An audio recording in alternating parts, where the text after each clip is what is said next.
two things to hang on to later in this video. Again, I'm going to show you exactly where the 7X ladder stops and what that means. Okay, and what you can think about. And before the series is over, you're going to understand what we're going to talk about: product placement. Think about this like your best seller.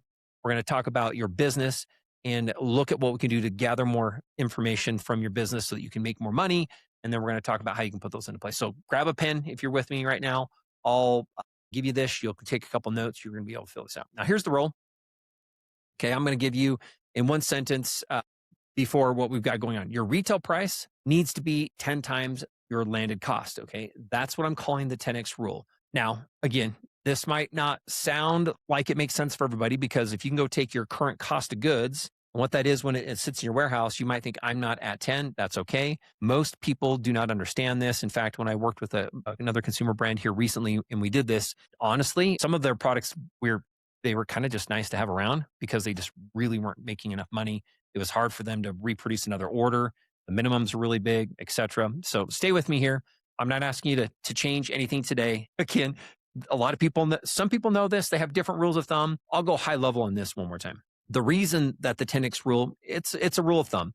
You can live between 7 and 10. You can go direct to consumer at 5 and grow business. The reason is you end up with everything else: your employees, your warehousing space, returns, fulfillments, your next bunch of inventory that you're going to have to buy. And so it's a really good idea for you just to really believe in, instead of trying to say, well, I don't believe that 10X is the number that I should have if I'm a consumer good brand. The question would be is, how do we build products? And what does that mean that allows us to put as much value in those so that we can sell goods that are worth 10 times my landed costs? Again, we'll come back to this in detail, but just know that that's what we're going to be doing. So, and before again, this can mean anything, we're going to look at a few key things to make sure that we're talking about the same words.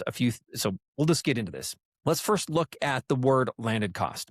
And what is landed cost? What does that really mean? Let me bring up my screen here so that you can see this with me as we go through this. A lot of people like to put random numbers around this. My iPad here. Okay, landed cost is really something that includes several different things. A landed cost is something that does include your cost of original purchase.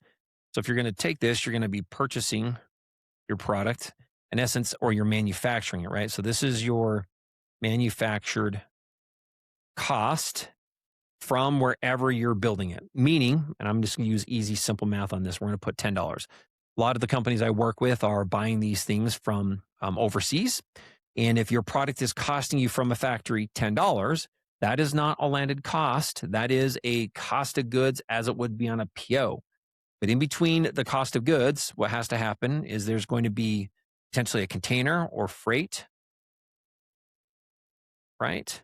There's going to be potentially tariffs. There's going to be other shipping and handling costs, importing duties, etc. So at the end of the day, what you're going to end up with is a cost of goods, which probably is going to cost you, let's say that it's going to be $6.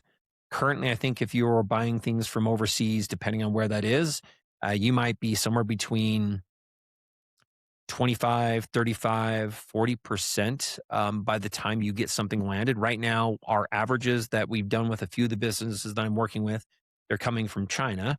Those products are about 40%. They have a 40% cost on what they cost on their original PO by the time they land with all the additional costs. Another thing, which I'm just going to throw out there just because I'm going to say it, China Air can be pretty expensive, meaning how big is your packaging? How well packaged is it? How much extra space is getting shipped? A whole other series that I'm going to do that talks about products and how you design things. I call it Innovate 360. And it's a whole bit of considerations we do when you're designing a product and things that you should always consider before you decide ever to manufacture a product. Different story. But if we've got this and we're here at 6, again, by the time we add that additional cost on there, I don't have my calculator on me. Let's give you the exact number on this, but I really want 10. I want to be able to get this the right way here.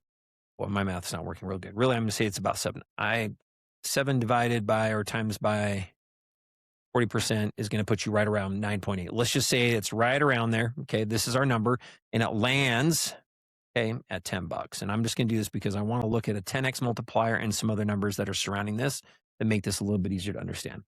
Right now, this is what we're looking at is if the cost of goods is 6, it's going to be landed at about 10. If it's 10, an actual $10 landed product, if you're buying it from overseas, by the time it's tariffs and duties and handling and shipping overseas and everything else you have to deal with, that's going to be $14. Okay. If it's about a 40%.